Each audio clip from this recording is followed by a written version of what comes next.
One of the biggest challenges faced by entrepreneurs is competition. What if you go to pitch with a client, and in front, along with you there are so many similar people trying to pitch the same client, giving the same services? How do you deal with those situations? This video is going to answer those questions. In this video, we're going to talk about top strategies that you can use immediately in a business so that you can tackle the problem of competition and win those contracts. So before you watch this video, please make sure to subscribe to this channel so that you don't miss out on future updates. Okay, so now when it comes to competition, let us understand what is competition. Okay, so now see, competition is there in every field, right? It is very scary because when we go to any pitch session, a lot of people are trying to get the same customer, and customer has always a choice. And customer, when it comes to customer wants to make his best decision about, okay, I have a limited budget, I don't want to make a mistake, so I will make the decision based on certain kind of variables, right? In that circumstance, what is going to happen is making judgments that are you the right supplier or not. Okay, and that is where you may get the deal or you may not get the deal. So now this session is going to like focus on what we can do to prepare ourselves when it comes to getting that deal from our customer. Okay, so let me give you an example of a gym, right? Like gym, when it comes to gym, the what do we typically think about a competition for a gym? We think the competition for a gym is another gym. It can be, it might be a cult fit. We start thinking about certain brands which are running a gym or a similar to a gym, right? But actually, if you look at it, gyms are not only competing for from similar gyms, but they're also competing with yoga centers. They are competing with fitness gurus, online coachings. So they have multiple options. Also, for example, they can go to a trip also, weekend trip also, right? Like, why do I want to spend money, go to a gym? Why don't I go for a jog, right? So there are a lot of different competitions that is happening for the customer. So customer, you may not be competing with your fire hydrant services, but you may be competing with many other things as well. So we when we're looking at competition, we're closing our mind and we're looking at my similar business is my competition, not necessarily. Okay, so now let us come to strategies to beat the competition, right? So there are strategies that we can use. Learn about your competition. So what do I mean by learn about your competition? So now when we start off in our in our business, it is easy to just go and present ourselves, just try to like pitch our best. We think that price might be a reason for customer to come to us. No, as I said, customer has limited budget and he wants to make sure that he's not making a mistake, right? So he has a checklist in front of him and he's making decisions based on a checklist. So now if you are able to understand what is his checklist, then you can also win the deal. But typically we also understand, but as a startup, as a small entrepreneur, it is not possible to fulfill all those checklists, right? So how do we deal with that, right? Because there are big players who might have lot much more resources, and they may be much more better prepared. So how do we do that is learning your competition. What do we do is look at my competitions. Coming back to the same gym example, a customer is going to a yoga studio, he's going to online coaching, he's going to multiple places. So if I want to start a gym business, I am observing my customers behavior, and I'm going to look at, okay, my customer is going to all other places as well, so can I integrate those aspects into my business? That is the question number one. So right now what we're doing at this stage is we are identifying the gap in the market. Okay, that customer, the other competitor has so many other features. Can I include, if at least on paper, like what are the gaps I see right now? I don't have these things. Let us understand first, as a step number one, let us make a list of the things we don't have, right? We'll look at in the other steps, how do we fill the gap. Okay, first of all, we will understand what are the gaps. That is what is this first strategy all about. Second is all about adding value. What do we mean by value? Value can mean a lot of things for a lot of people, but I think the best definition I have come across is value is equal to usage. Correct?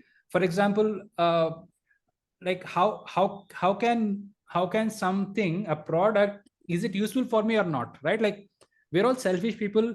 We value something when we find it useful for us, right? It might be a great technology, but if I'm not able to use it, it is a useless piece of junk, right? So it has to be useful. So when it comes to adding value to your customer, we're looking at customer here. Now you need to ask yourself, how can I help my customer get more sales? If it is in a business context, look at, can I connect my customer with a referral? Can I bring my customer to a networking event where he can get more customers? Can I reduce pain? For example, can I suggest, give a service which might reduce the pain? What is the pain? You need to identify. Okay, if it is in real estate, what is it? What is the pain he is going through, right? So can I reduce that pain? So you need to identify. So you need to focus on adding value to the customer. That is one of the ways you can position yourself. This is what is called competitive advantage. You're going to position yourself higher than your competition instantly in front of the eyes, because for customer he's blind. For the customer he's blind because he's looking at everyone as the same. Everyone is the same. So by adding these new elements, you're trying to like create that differentiator. The customer will definitely appreciate, because if you're creating a value that the customer can act on, can consume instantly, he will find you very valuable. And you have to give that value before the customer can even ask, right? That's all. Wow, this is very interesting. We'll talk about it, right? Like that. The third one is long-term focus. So typically as entrepreneurs, I understand we all have cash crunch and we want to do quick things, right? So we need to have our mind on long term, right? We need to build a business. If it means, again, coming back to the strategy number one, we know the gap, right? Like, how can I fill the gap in the next 1 year time? What all should I do in my current business to fill the gap? That is what is this whole about. And number four, this is my favorite: profit through collaborations. So what do we mean by collaboration, right? Like, collaboration is when I am also going after the same customer and you are also going after the same customer, and we are not competing with each other. Okay, so let me give you an example. We run a community called Food Mastermind. Food Mastermind is a community of founders who are doing a restaurant or a QSR or such things. And I had the community, but I did not know what to do with that community. And then comes a partner. He calls me up and says, Kashyap, I'm actually looking for the same customers. Can we not do a joint venture? Can we not, because you're not my competition, I'm into kitchen robotics, can we not join hands? Can we not join hands and help each other? So we created a event where he was sponsoring the event, and I brought these founders together, and we both benefited out of the process. We both share the revenue out of the proceedings. Okay, so that is what is all about collaborations. And you can also collaborate with your competition as well, right? So all of us think that all of us are same. No, like, look at our fingers. Each finger is different. Similar to this, each one of our businesses are also different. We may look similar, we may be the same fingers, but all of us have strengths and weaknesses. So you can join hands also with your competition, and you can still benefit through this process. Okay, so these are the four strategies. So let me recap. So we spoke about what is competition. Competition is there everywhere. We need to be smart. We need to identify how do we prepare ourselves. This I think this video is going to help you to prepare yourself. So when it comes to also, for example, in the first step, in the first strategy, coming back to the strategy number one, we identified the gaps, right? I don't have this, I don't have this. We know now, we don't have 5 of this, right? Now from this 5 of this, can I go to competition and bring them together as if it is my company together, and present it as one entity, so that instantly, instead of you waiting for like 2 years, 3 years time to go to the market, can you not act as a single entity? And also, advantage of collaboration is you can get instant access to team. For example, in my example of working with the kitchen robotics company, I got instant access to their sales team. Sales team was able to work as our team. They were able to help us get access, get that credibility into the market. So a lot much more, you can actually speed up your process by through the collaboration process. So first is identify the gap, and then fill up the gap through collaborations and partnerships. Okay, so that is what it is. So we'll get into the last step, the conclusion part. So what means, like, you need to develop your USP. So USP is unique selling proposition. Like, what makes it different for you? How different are you? You can do it on your own, That is what the slow process is. You can fast track, be smart by joining forces. I'm not saying every partnership will work, but if you start, you can try with 10 people. I'm very sure if with out of 10 people, easily 2 people will be your good partners, right? That way you can develop your unique selling proposition, position yourself from strength point of view, and then you can go as a equal to the market, and there is high chance of you closing. All right. So I believe in competition, not competition, cooperation. Even with your competition, you can cooperate. That's what I believe is the right approach. Right now, we'll open for Q&A. Dave, did that answer your question? Yeah, Kashyap, that pretty well answers the question, but still cooperating with the competitor, as it is not so easy, or it is not so that we think that we can go and compete it. So that actually, from ethical point of view, we should not compete from with the competition. We should not collaborate with the competition as per from the ethical point of view. So if we are going with the recent scenario of what the ESGs are telling, that's the market should be a competitive market. So if my own sector companies, if I am coordinating or collaborating with the my competition, then market will become a monopoly and we may start ruling. So that is not allowed as per the government ethics. It's about the overall concern. It's not about the individual, but it's about the overall market concern. I understand where you're coming from. Yeah, Dave, I think you definitely have a point there. See, for example, how this collaboration could work. I know in the beginning it is tough to imagine working with a competitor. Like, for example, in the food mastermind, I did not know how we could, because every food entrepreneur, every restaurant is competing with each other, correct? So I could not imagine that they could also collaborate. But once I started bringing them together, everyone is a competition. There was so much of synergy. They were exchanging. Okay, I have excess capacity, or I don't have capacity. They started exchanging capacity. They started exchanging. For example, I have an empty kitchen. They said, okay, you can use my kitchen for this. So I believe in friendships. They were. I mean, I don't know the regulation part of it, but I'm very sure collaboration is always, I think if you look at even the smallest companies to biggest companies, look at Idea and Vodafone coming together, right? They're competitors coming together, correct? So there are so many ways. I mean, see, that was a merger, but without a merger also you can do a paper kind of a understanding. It's called a joint venture. You can sign a document. There's nothing wrong in signing up. You can actually build a faster business this way when you start signing up these contracts.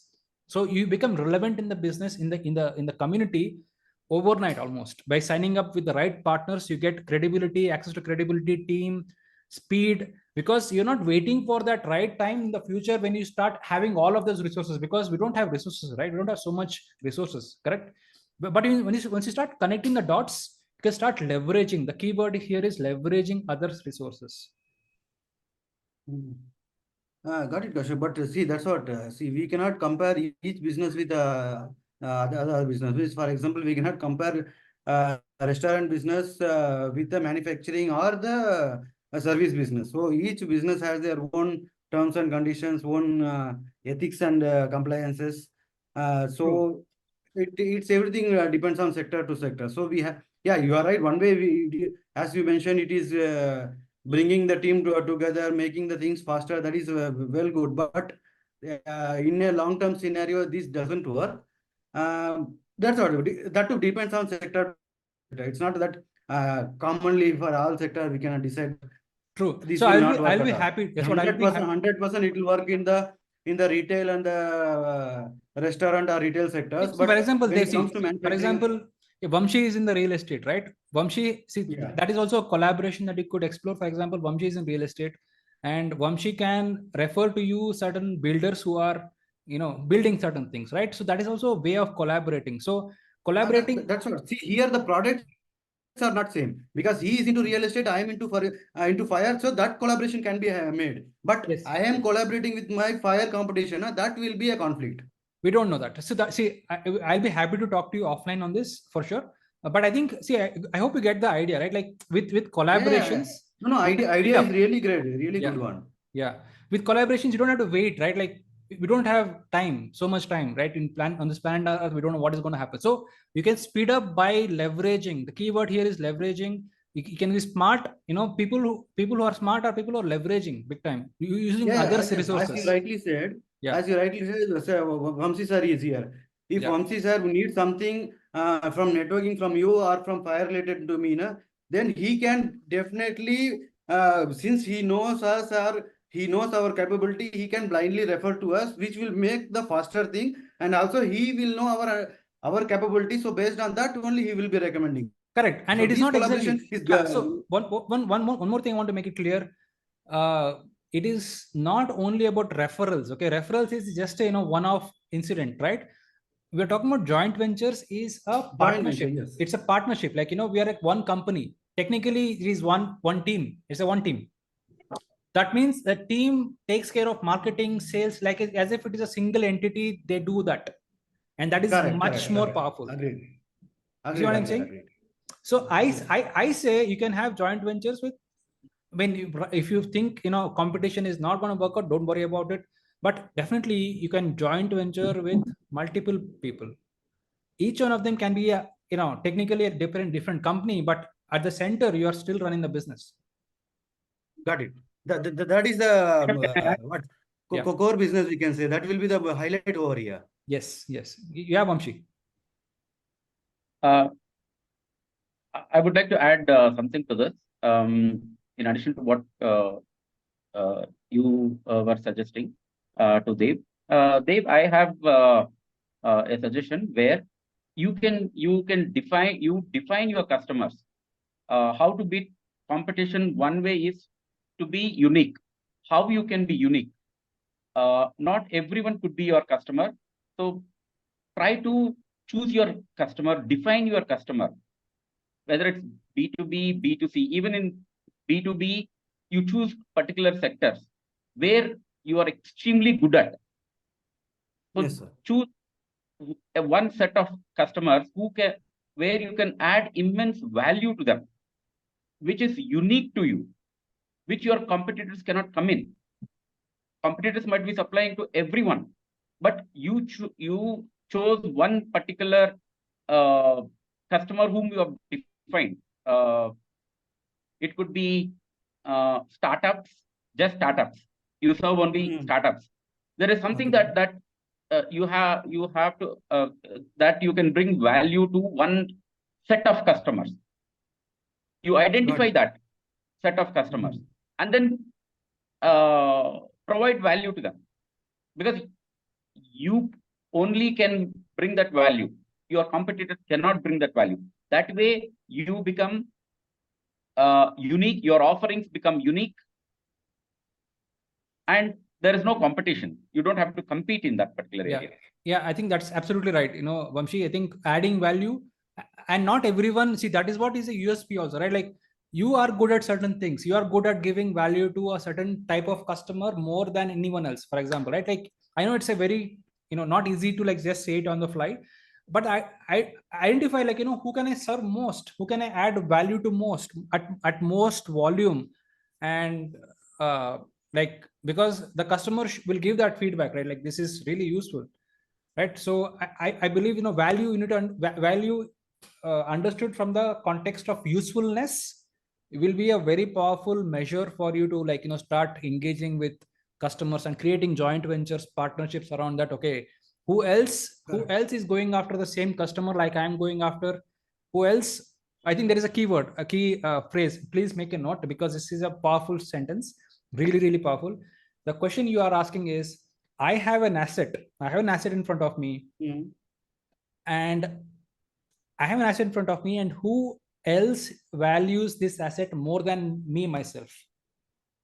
I repeat, I have an asset in front of me, and I value it for sure, but someone else values this more than me myself.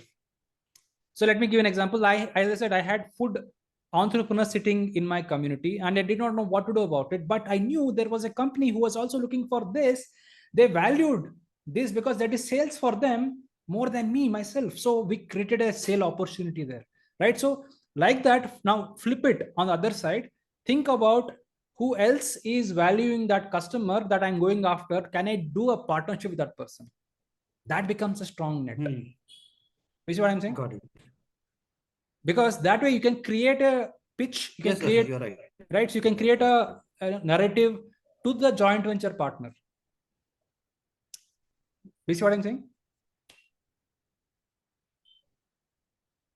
Yeah. Any other questions or any comments to like before we end this? No, Kashyap, whatever you told is a value point, but so that's what we need to figure it out. But this cannot be open to everybody. We need to make it as a right person to and at the right time. So as per the project or as per the discussion, what we have, so we need to pitch it on the right time. So that is the thing we need to figure it out that what will be the right time.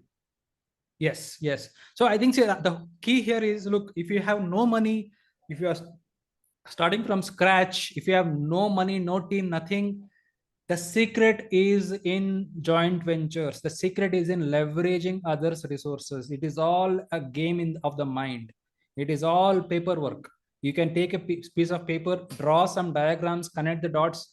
You can do it. It sounds so ridiculously simple, but it is truly so simple.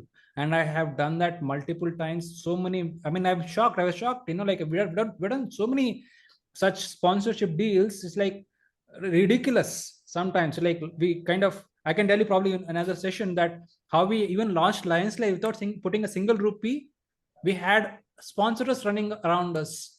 Probably that is a separate topic itself. I'll tell you, right?